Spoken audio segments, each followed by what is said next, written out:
Unofficially, the birth of the new nation is proclaimed when the Bangladesh flag is raised over the radio station.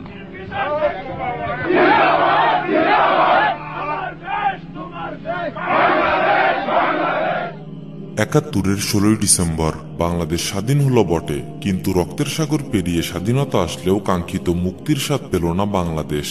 লুটপাট, চোরাচালান, অব্যবস্থাপনা, উদাসীনতার ফলে বাংলার মানুষ না খেয়ে মরছিল। Bangladesh, it has no oil, it has no real strategic value, it has no military power. These 3 months she did not see a single plate of rice. Dr. Uden, would you ask him if most of the people who are buried in the cemetery die of starvation? মরার উপর খাড়ার ঘা হিসেবে দুর্ভিক্ষ পীড়িত সাধারণ জনগণের উপর লেলিয়ে দেয়া হয়েছিল রক্ষী বাহিনী। স্বাধীনতার পূর্বে বাঙালিরা পাকিস্তানিদের হাতে অত্যাচারিত হতো, কিন্তু এখন তারা অত্যাচারিত হতে থাকে বাঙালিদের হাতেই।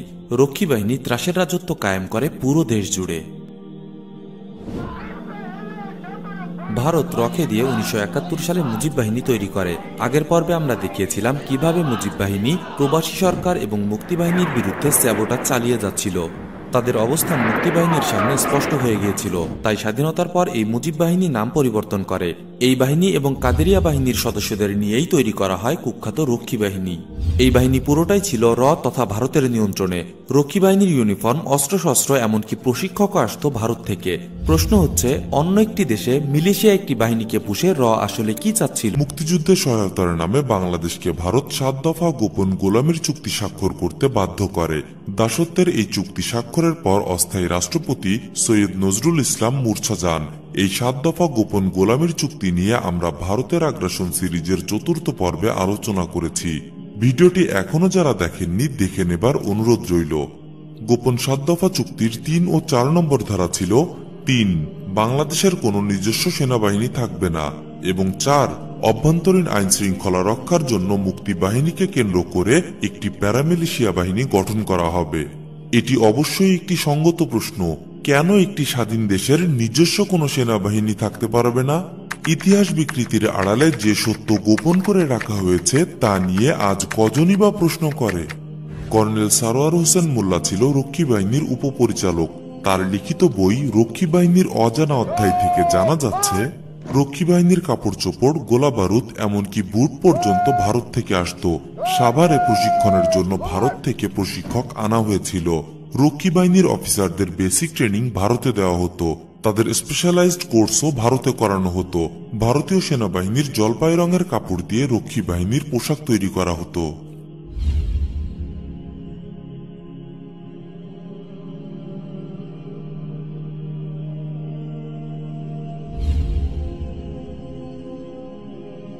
আমি আমার লোকজন নিয়ে সাভারে চলে গেলাম। সাভারে একটা ক্যাম্পে আমরা থাকলাম। ওখান থেকে আমাদের ট্রেনিং এ পাঠাবে, আমরা পরীক্ষা দিলাম। আমাদের 19 জন সিলেক্ট করলো, আর একজন আপ টু দ্য স্ট্যান্ডার্ড আসতে পারেনি। ওটা ইন্ডিয়ানরা পরীক্ষা দিছে, দেওয়ার পরে তারপরে আমরা ওই পরে ট্রেনিং এ গেলাম। কত সালে এটা হলো 72-তে। আচ্ছা, কোথায় ট্রেনিং হলো? ট্রেনিং হলো এটা ইয়েতে, আপনার চাকরাতা ওদের ট্রেনিং সেন্টার ছিল। এটা ইউপিতে, আচ্ছা, উত্তরপ্রদেশে। কয়দিন হলো? এটা আমাদের ট্রেনিং হয়েছে 3 মাস। 3 মাস? এটা 72 সালের সেপ্টেম্বরের দিকে। বিখ্যাত সাংবাদিক এবং লেখক অ্যান্থনি মাসকারেনহাস 1971 সালে বাংলাদেশের স্বাধীনতা যুদ্ধ চলাকালীন সময়ে বাংলাদেশে সংগঠিত গণহত্যা ও অন্যান্য ঘটনা পর্যবেক্ষণ পূর্বক বিশ্ববাসীর কাছে সর্বপ্রথম উন্মোচিত করেন। তিনি রক্ষী বাহিনী সম্পর্কে বলেছিলেন, এটার ধোঁকা নাৎসির বাদামি শার্টের ধোঁকা থেকে সামান্যই আলাদা।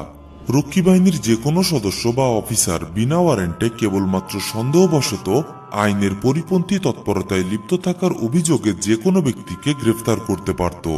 যে কোনো স্থানে যানবাহন, নৌযান ইত্যাদি তল্লাশি এবং আইন শৃঙ্খলা বিরোধী কাজে ব্যবহৃত হচ্ছে শুধুমাত্র এমন সন্দেহে যে কোনো সামগ্রী, যানবাহন বাজেয়াপ্ত করতে পারত।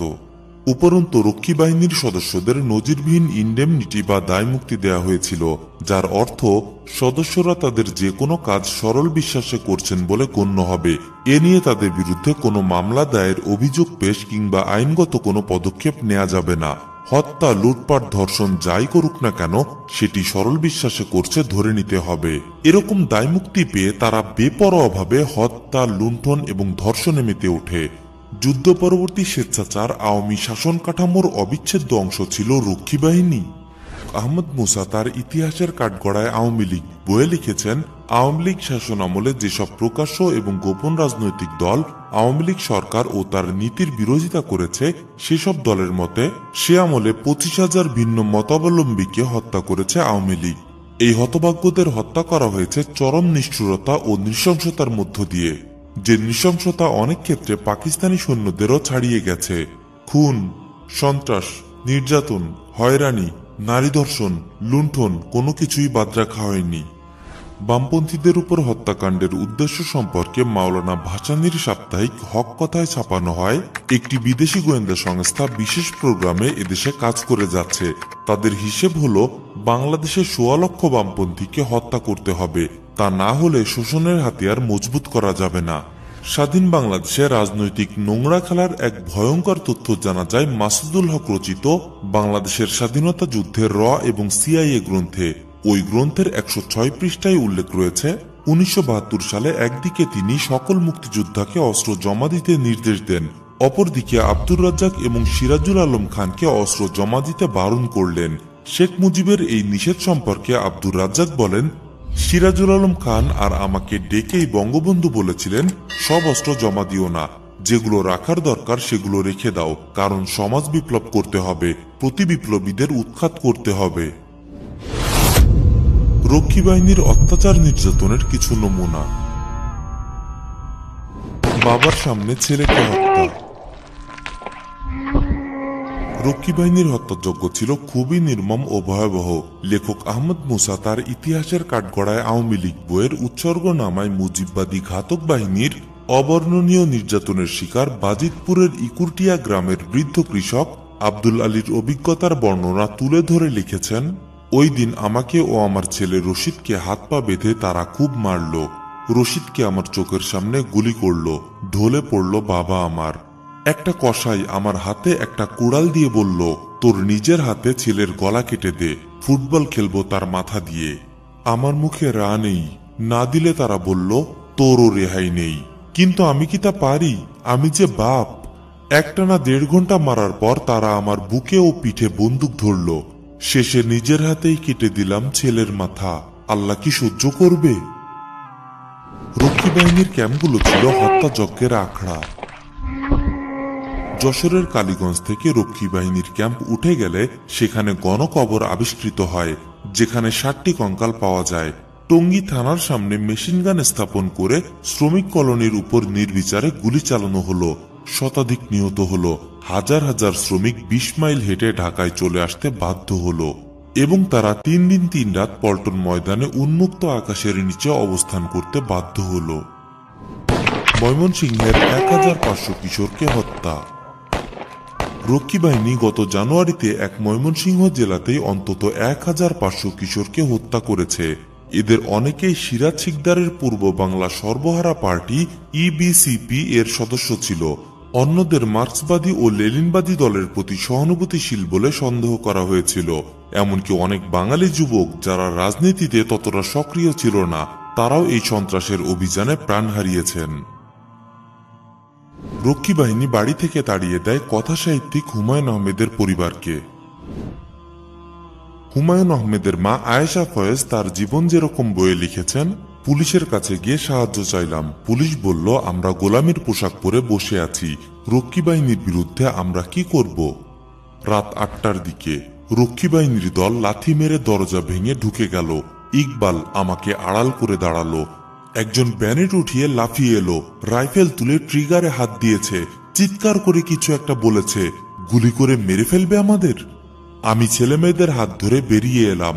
পাকিস্তান সেনাবাহিনী আমাকে প্রথমবার গৃহহারা করেছিল, বাংলাদেশ সরকারের রক্ষী বাহিনী আমাকে দ্বিতীয়বার গৃহহারা করল। গ্রামবাসীদের উপর মার্চ। ঝিনাইদহের নারিকেল বাড়িয়ায় ছিল রক্ষী বাহিনীর বড় একটি ক্যাম্প। কলার বাজারে রক্ষী বাহিনী গণকবরস্থান গড়ে তুলেছিল। এখানে 20 থেকে 25 গ্রামের মানুষকে একত্রিত করে শুয়ে পড়তে অর্ডার দেওয়া হতো। এরপর সেসব মানুষের উপর দিয়ে মার্চ করে যেত রক্ষী বাহিনীর সৈনিকরা। নকশালদের প্রতি সহানুভূতি থাকার দায়ে এই শাস্তি দেওয়া হতো গ্রামবাসীদের।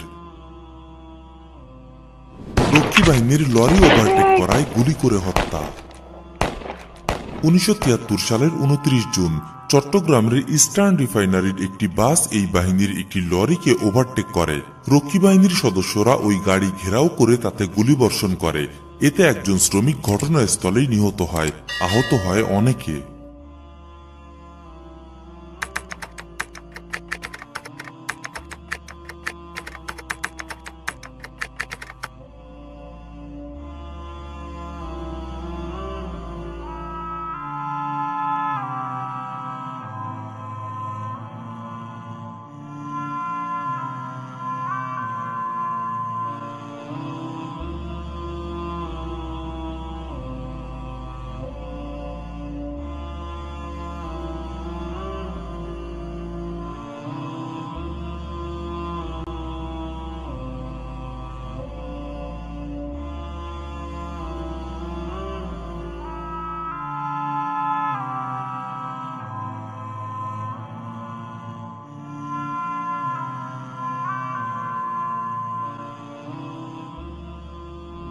এভাবে সদ্য স্বাধীন বাংলাদেশের জনগণের উপর অবর্ণনীয় নির্যাতন শুরু করে রক্ষী বাহিনী। কিন্তু প্রশ্ন হলো, কেন রক্ষী বাহিনীকে গড়ে তোলা হয়েছিল? কেন তথা ভারত রক্ষী বাহিনীর পৃষ্ঠপোষকতা করত? সুদূর প্রসারী চাণক্যনীতি অনুসরণ করে ভারত একের পর এক চাল চালতে থাকে সুনিপুণ কৌশলে। আমরা ইতিমধ্যে বারবার বলে এসেছি, মুক্তিযুদ্ধে ভারতের সাহায্য কোনো নিছক সাহায্য ছিল না, বরং তা ছিল ষড়যন্ত্রের মায়াবী জাল। মুক্তিযুদ্ধ চলাকালীন সময়েই যখন মুজিব বাহিনী প্রশ্নবিদ্ধ হয়ে উঠতে থাকে, স্বাধীনতার পর কৌশল হিসেবে মুজিব বাহিনীকে দাসত্বের চুক্তি অনুসারে প্যারামিলিশিয়া রক্ষী বাহিনীতে পরিণত করে ফেলে। বুঝতে পেরেছিল বাংলাদেশ সেনাবাহিনী শক্তিশালী হলে তাদের অখণ্ড ভারত মাতার স্বপ্ন বাস্তবায়ন করা সম্ভব হবে না। Captain, about you personally, I mean, what about your family? My family, in fact, I don't know what is happening to them. I have given up because I have seen the fate of other families when an officer has deserted and joined this Mukti Fauj. What happened to their families? They were all captured as prisoners and kept in the cantonment, and I don't know what has been done. So knowing all this, I ran away. You see? So I gave up. I just thought about God, whatever God does, and that's all. And I left. So I have no right to think about them, you see. Since I have sacrificed them, so how can I think about them now? তৎকালীন বাংলাদেশ সেনাবাহিনীর দেশপ্রেম এবং স্বাধীনচেতা মনোভাবের পরিচয় তারা 71 সালের যুদ্ধেই পেয়েছিল। তাই সেনাবাহিনীকে দুর্বল করে ফেলা একান্তই দরকার ছিল। তাই যে কোনো মূল্যে সেই সময়ে সেনাবাহিনীর বিকাশের ঘোর বিরোধী ছিল এই সেনাবাহিনী দ্বারা আমরা আজকের এর কাছে বিক্রি হয়ে যাওয়া সেনাবাহিনীকে বুঝাচ্ছি না, বরং আমরা বুঝাচ্ছি মুক্তিযুদ্ধের পর দেশপ্রেমে উজ্জীবিত সেই বাহিনী যারা মাত্র যুদ্ধ শেষ করে বিধ্বস্ত বাংলাদেশকে গড়ার ব্যাপারে বদ্ধপরিকর ছিলেন। এই সেনাবাহিনীকেই বড় ভয় ছিল এর, আর আজ তারা সফলভাবে এই সেনাবাহিনীকে হাতের মুঠোয় নিয়ে আসতে সক্ষম হয়েছে। যথাসময়ে আমরা এ ব্যাপারে বিস্তারিত উপস্থাপন করব ইনশাআল্লাহ। শেখ মুজিবুর রহমান নিহত হবার পর রক্ষী বাহিনী জনগণের ব্যাপক তোপের মুখে পড়ে। উল্লেখ্য যে এই রক্ষী বাহিনী শেখ মুজিবুরের প্রতি আনুগত্যের শপথ নিত।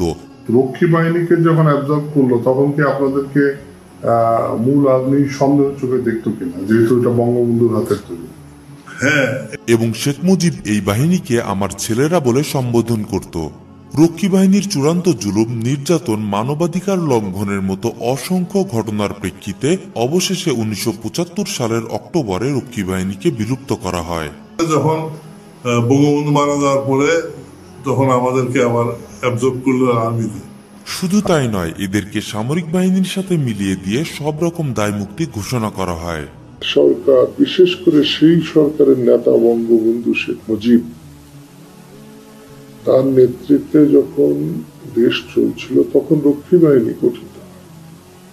ত্রুটি নিশ্চয়ই আছে। রক্ষী বাহিনী জাসদ বলে বা গণবাহিনী বলে 2-4 জনকে মারেনি তা নয়, এখনো মারছে, এখন কিন্তু আলোচনা হচ্ছে।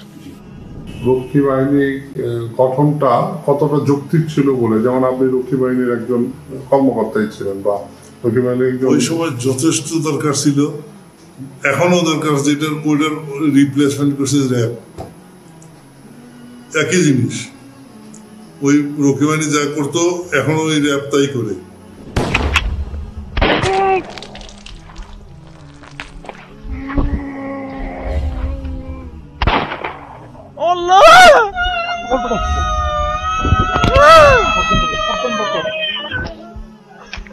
আমার জামাই কিছু করে নাই, আমার জামাই কিছু করে নাই, আমরা বিনা দোষী। এর রক্ষী বাহিনী মিশন মুখ থুবড়ে পড়লেও থেমে যায়নি বাংলাদেশকে অঙ্গরাজ্য বানানোর স্বপ্ন থেকে পিছু হটেনি এক চুল। সাংস্কৃতিক কর্মী, বুদ্ধিজীবী, সেনাবাহিনী, পুলিশ প্রশাসন সব জায়গাতেই তার জাল বিছিয়ে দিয়েছে। এক রক্ষী বাহিনী কাগজে কলমে বিলুপ্ত হয়েছে বটে, কিন্তু বর্বর চাণক্য নীতির মূল লক্ষ্য উদ্দেশ্য বাস্তবায়নের জন্য সময়ের সাথে সাথে জন্ম নেওয়া এরকম আরও অনেক বাহিনী এদেশেই উপস্থিত। আজও নব্য রক্ষী বাহিনী তাদের পূর্বসূরীদের শিখিয়ে দেয়া কুকর্মের অনুসরণে এক ধাপও পিছিয়ে নেই। আজ তারা প্রকাশ্যে এদেশের আমজনতার জীবন নিয়ে ছিনিমিনি খেলে। বরখাস্ত ওসি প্রদীপ কিলিং মিশন শেষ করে সাহায্যের জন্য ফোন দেয় ভারতীয় হাইকমিশনে। এরাই তারা যারা আবরার ফাহাদদের দিনে দুপুরে পিটিয়ে হত্যা করে ফেলে, কিংবা বাইরের দেশের রাষ্ট্রপ্রধানকে দেশের অভ্যন্তরে হস্তক্ষেপের আহ্বান জানায়। এরাই তারা যারা এদেশের লক্ষ কোটি মুসলিম জনতার উপস্থিতিতে ঘাড় মটকে দেয়ার হুমকি দেয়। এই মৌলবাদী গোষ্ঠীর দিকে আমরা বলতে চাই, আপনারা সাবধান হয়ে যান। মারামারি বেশি করে ফেলেছেন, দেশে হানাহানি করবেন, আইন শৃঙ্খলা রক্ষা, আইন শৃঙ্খলা পরিবেশ বিনষ্ট করবেন, সাম্প্রদায়িক সম্প্রীতি নষ্ট করবেন, ঘাড় আমরা মটকে দিব। খুন, ধর্ষণ, হত্যা, চাঁদাবাজি, দখলবাজি, টেন্ডারবাজি সবকিছুতেই সোনার ছেলেদের নাম চলে আসা কি নিতান্তই কাকতালীয়? আমরা কেন যেন রক্ষী বাহিনীর সেই আমার ছেলেরা দলটির সাথে আজকের সময়ের সোনার ছেলেরা দলটির অনেক মিল পাচ্ছি। প্রিয় দর্শক, রক্ষী বাহিনী হারিয়ে গেছে এমনটাই ভেবেছিলেন বুঝি? ঝিমিয়ে গেছে এই কি আমাদের ধারণা ছিল?